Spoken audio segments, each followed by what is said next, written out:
ಖ್ಯಾತ ಚಲನಚಿತ್ರ ನಟರು ಮತ್ತು ಆಧ್ಯಾತ್ಮಿಕ ಚಿಂತಕರಾದಂತಹ ಶ್ರೀ ತಮ್ಮಣ್ಣಗೌಡ ಸಾಹೇಬ್ರೆ, ಡಾಕ್ಟರ್ ವೈ.ಎನ್. ವೀರಭದ್ರಪ್ಪನವರೇ, ಶಾಮರಾಜ್ರವರೇ, ಬಸವರಾಜರವರೇ, ಶ್ರೀಮತಿ ರತ್ನ ಬಾಗಡೇಗೌಡರವರೇ, ಗ್ಯಾರಂಟಿ ರಾಮಣ್ಣನವರೇ, ಇಲ್ಲಿ ನಿರ್ತಕ್ಕಂಥ ಎಲ್ಲ ನನ್ನ ಆತ್ಮೀಯರೇ, ಇವತ್ತಿನ ಸಮಾರಂಭದಲ್ಲಿ ಆಗಮಿಸತಕ್ಕಂತಹ ಹೆಮ್ಮೆಯ ಸಾಧಕ ವಿದ್ಯಾರ್ಥಿಗಳೇ ಹಾಗೂ ಅವರ ಹೆಮ್ಮೆಯ ಇಟಲಿ ಮೂಲದ ಒಬ್ಬ ಖ್ಯಾತ ಪೇಂಟರ್ ಗೇಬ್ರಿಯಲ್ ರೋಸೆಟ್ಟಿ ಅಂತ ಹೇಳ್ಬಿಟ್ಟು 19ನೇ ಶತಮಾನದಲ್ಲಿ ಇದ್ರು. ಅವರು ಅರ್ಜೆಂಟಲ್ಲಿ ಹೋಗ್ಬೇಕಾಗಿತ್ತು.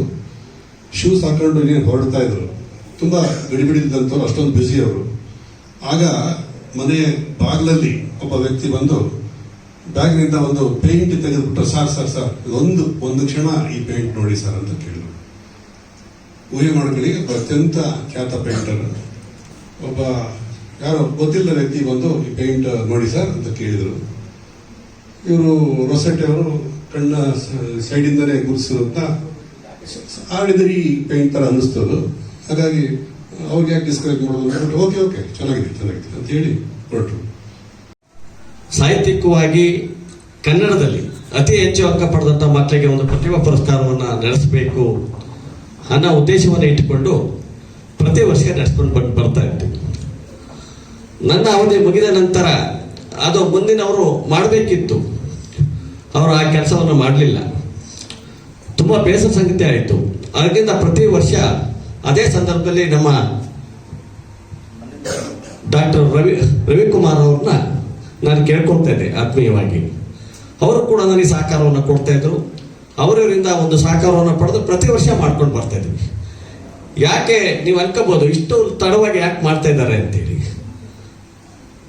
ಯಾಕೆ ಅಂತ ಹೇಳಿದ್ರೆ, ಸಾಹಿತ್ಯ ಪರಿಷತ್ನವ್ರು ಏನಾದರೂ ಕೂಡ ಮಾಡ್ತಾರ ಅಂತೇಳಿ ನಾವು ಆಲೋಚನೆ ಇಟ್ಕೊಂಡ್ರು ಕೂಡ ಅವರು ಇವತ್ತರೆಗೂ ಮಾಡುವಂಥ ಕೆಲಸವನ್ನ ಮಾಡಲಿಲ್ಲ.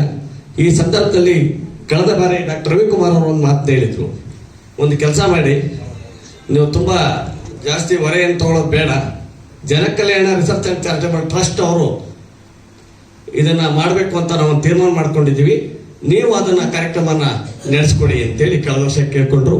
ಕಳೆದ ವರ್ಷದಿಂದ ಜನಕಲ್ಯಾಣ ರಿಸರ್ಚ್ ಅಂಡ್ ಚಾರಿಟಬಲ್ ಟ್ರಸ್ಟ್ ನ ಕೈ ಜೋಡಿಸುವ ಮೂಲಕ, ಯಾಕೆ ಅಂತ ಹೇಳಿದ್ರೆ ಈ ಕಾರ್ಯಕ್ರಮ ಮಾಡ್ಬೇಕಾದ್ರೆ ಮಾಡಿದವ್ರಿಗೆ ಗೊತ್ತಿರುತ್ತೆ, ಮಾಡದೇ ಇದ್ದವರು ಹೇಳ್ಬೋದು ಏನೋ ಕಾರ್ಯಕ್ರಮ ಮಾಡ್ತಾರೆ ಅಂತ, ಎಷ್ಟು ಕಷ್ಟ ಅಂತೇಳಿ ಮಾಡಿದವ್ರಿಗೆ ಗೊತ್ತಿರುತ್ತೆ. ಆ ಸಂದರ್ಭದಲ್ಲಿ ಅವರು ನಮಗೆ ಕೈ ಜೋಡಿಸಿದ್ರು. ಕಳೆದ ಬಾರಿಯಿಂದ ಆ ಕಾರ್ಯಕ್ರಮ ಮಾಡ್ತಾ ಇದ್ವಿ. ಇವತ್ತು ವೈಯಕ್ತಿಕವಾಗಿ ಇವತ್ತಿಗೆ ಒಂದು ನೋವಿನ ಸಂಗತಿ ಅಂತ ಏನು ಹೇಳಿದ್ರೆ, ಇದನ್ನ ಪ್ರತಿ ವರ್ಷ ಕನ್ನಡ ಸಾಹಿತ್ಯ ಪರಿಷತ್ತಲ್ಲಿ ಮಾಡಬೇಕು ಅಂತ ಆಲೋಚನೆಯನ್ನು ಇಟ್ಕೊಂಡಿದ್ದು ನಾನು ಕಳೆದ 2 ತಿಂಗಳಿಂದ. ಈಗ ಯಾಕೆ ಇದು ತುಂಬಾ ಜನಕ್ಕೆ ಅದು ದೂರ ಅನಿಸ್ಬೋದು, ಗಾಂಧಿ ಭವನ ಯಾಕೆ ಇಷ್ಟು ದೂರದಲ್ಲಿ ಯಾಕೆ ಮಾಡಿದ್ರಿ ಅಂತ. ಸಾಹಿತ್ಯ ಪರಿಷತ್ತು ನಾನು ಕೇಳ್ಕೊಂಡಾಗ ಏನು ಹೇಳ್ತಾರೆ ಅಂತ ಹೇಳಿದ್ರೆ, ಸರ್ ಅದು ರಿಪೇರಿ ಮಾಡ್ತಾ ಇದೀವಿ ಈಗ ಇಲ್ಲ ಅಂತ ಹೇಳಿದ್ರು. ಭಾರಿ ಬೇಸರ ಸಂಗತಿ ಅಂತ ಹೇಳಿದ್ರೆ, ಇವಾಗ ಬಾಡಿಗೆ ಕೊಟ್ಟಿದ್ದಾರೆ, ಕಳೆದ ವಾರ ಬಾಡಿಗೆ ಕೊಟ್ಟಿದ್ದಾರೆ. ನಾನು ಸಾಹಿತ್ಯ ಪರಿಷತ್ತಿನ ಒಬ್ಬ ಮಾಜಿ ಅಧ್ಯಕ್ಷನಾಗಿದ್ದವನು. ಮತ್ತೆ ಕನ್ನಡ ನಾವು ಮಾಡ್ತಾರೆ ಕೆಲಸ ಏನು, ಮಕ್ಕಳಿಗೆ ಪ್ರತಿಭಾ ಇಷ್ಟು ಫೋಕಸ್ ಕೊಟ್ಟರೆ ನಾವು ಇಂಪ್ರೆಸ್ ಮಾಡಿದ್ರೆ ಇನ್ನು ಅತಿ ಹೆಚ್ಚು ಮಾರ್ಕ್ಸ್ ಅನ್ನು ತೆಗೆದುಕೊಳ್ತಾರೆ, ಈ ಸಮಾಜದ ಗಣ್ಯ ವ್ಯಕ್ತಿಗಳಾಗ್ತಾರೆ. ಅದು ನಾವು ಪ್ರತಿಭೆಗಳನ್ನ ಯಾವುದೇ ರಂಗದಲ್ಲಿ ಆಗಲಿ ಅವ್ರನ್ನ ಗುರುತಿಸ್ಬೇಕಾಗಿದೆ. ಗುರುತಿಸ್ಲಿಲ್ಲ ತನ್ನ ತನವನ್ನು ಕಳ್ಕೊಳ್ತಾ ಹೋಗ್ತಾರೆ. ಈ ನಿಟ್ಟಿನಲ್ಲಿ ಈ ಜನಕಲ್ಯಾಣ ಚಾರಿಟಬಲ್ ಟ್ರಸ್ಟ್ ಒಂದು ಅದ್ಭುತವಾದ ಸೇವೆ ಮಾಡಿದೆ. ಈ ಕಾರ್ಯಕ್ರಮದ ಉದ್ಘಾಟನೆಯನ್ನು ಸಂತೋಷವಾಗಿ ಮಾಡಿದ್ದೀನಿ ಅಂತ ಹೇಳ್ಕೊಳ್ತಾ, ಆತ್ಮೀಯರೇ, ಶಿಕ್ಷಣ ಅನ್ನೋದು ಕೇವಲ ಒಬ್ಬ ಗುಮಾಸ್ತನನ್ನ ಅಥವಾ ಒಬ್ಬ ರಾಜಕಾರಣಿಯನ್ನ ಅಥವಾ ಒಬ್ಬ IAS ಆಫೀಸರ್ನ ಉಂಟು ಮಾಡೋದಲ್ಲ, ಅಥವಾ ಒಬ್ಬ ಪ್ರತಿಭಾನ್ವಿತ ವಿದ್ಯಾರ್ಥಿಗಳನ್ನ ಅಂತ ಸರ್ಕಲ್ಲ. ಶಿಕ್ಷಣ ಅನ್ನೋದಕ್ಕೆ ಆದಿನೂ ಇಲ್ಲ, ಅಂತ್ಯನೂ ಇಲ್ಲ. ಜೀವನ ಪರ್ಯಂತ ಶಿಕ್ಷಣವನ್ನು ನಾವು ಕಲಿತಲೇ ಇರ್ತೀವಿ. ಆದರೆ ಎಂಥ ಶಿಕ್ಷಣವನ್ನ ಕಲಿತಾ ಇದ್ದೀವಿ, ಯಾವ ರೀತಿ ಶಿಕ್ಷಣವನ್ನ ಕೊಡ್ತಾ ಇದ್ದೀವಿ ಅನ್ನೋದ್ರ ಬಗ್ಗೆ ನಾವು ಚಿಂತನೆ ಮಾಡಬೇಕಾಗಿದೆ. ಇವತ್ತು ಶಿಕ್ಷಣ ಅನ್ನೋದು ಮಾರುಕಟ್ಟೆಯ ಸರ್ಕಾಗ್ಬಿಟ್ಟಿದೆ. ಇವತ್ತು ಯಾರಿಗೂ ಕೇಳಕ್ಕಾಗ್ತಾ ಇಲ್ಲ.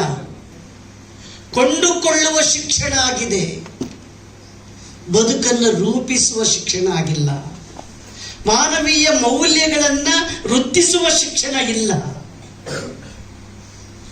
ಒಂಟಿತನಕ್ಕೆ ಕಾಲಿಡುವಂತ ಶಿಕ್ಷಣ ಆಗಿದೆ. ಡಿಸೋಸಿಯೇಟಿವ್ ಡಿಸಾರ್ಡರ್ ಅಂತ ಕಾಯಿಲೆಗೆ ತುತ್ತಾಗುವಂತ, ಮಾನಸಿಕ ಕಾಯಿಲೆಗೆ ತುತ್ತಾಗುವಂತ ಶಿಕ್ಷಣ ಇದೆ. ಎತ್ತ ಸಾಕ್ತಾ ಇದೆ ಈ ಶಿಕ್ಷಣ? ಎಷ್ಟು ಖರ್ಚು ಮಾಡ್ಕೊಳ್ತಾ ಇದ್ದೀವಿ?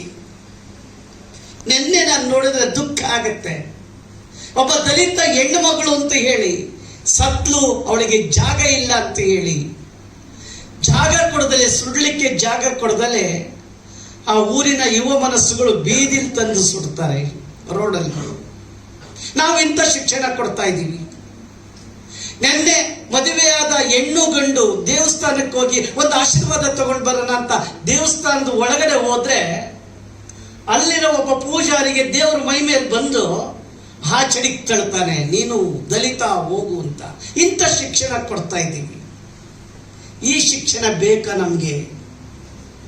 ಇವತ್ತು ಶಿಕ್ಷಣ ಹೇಗಾಗಿದೆ, ನಮ್ಮ ಮಕ್ಕಳು ತಾಯಿಯಂದಿರು ಹುಟ್ಟಿದ ತಕ್ಷಣ ಹಾಲು ಕುಡಿಸ್ತಾ ಇಲ್ಲ, ತನ್ನ ಅಲಂಕಾರ ಹೋಗ್ಬಿಡುತ್ತೆ ಅಂತ. ತೊಟ್ಲಿಗೆ ಆಗ್ತಾ ಇಲ್ಲ, ಸಮಯ ಇಲ್ಲ. ನಾಗಾಲೋಟದಲ್ಲಿ ಹೋಗ್ತಾ ಇದೀವಿ ನಾವು. ಅದನ್ನ ಆ ಮಗುವನ್ನ ಸಾಕ್ಲಿಕ್ಕೆ ದಾದಿ ಹಾಕ್ತಾರೆ. ತಾಯಿ ಎದೆ ಹಾಲು ಇಲ್ಲ, ತಾಯಿ ಎದೆ ಬೆವರು ಇಲ್ಲ, ತಾಯಿ ಅಪ್ಪುಗೆ ಇಲ್ಲ ಆ ಮಗುಗೆ. ಎಲ್ಲೋ ಬೆಳೆಯುತ್ತೆ. ಆಮೇಲೆ ಬೆಳೀತಾ ಆ ಮಗುವನ್ನ ರೆಸಿಡೆನ್ಸಿಯಲ್ಗೆ ಹಾಕ್ಬಿಡ್ತೀವಿ ನಾವು. ಆ ಮಗು ಚೆನ್ನಾಗಿ ಓದಿ ಬರ್ತಾನೆ, ದೊಡ್ಡ ಅಧಿಕಾರಿ ಆಗ್ತಾನೆ, ಕೈ ತುಂಬ ಸಂಬಳ ತಗೋತಾನೆ.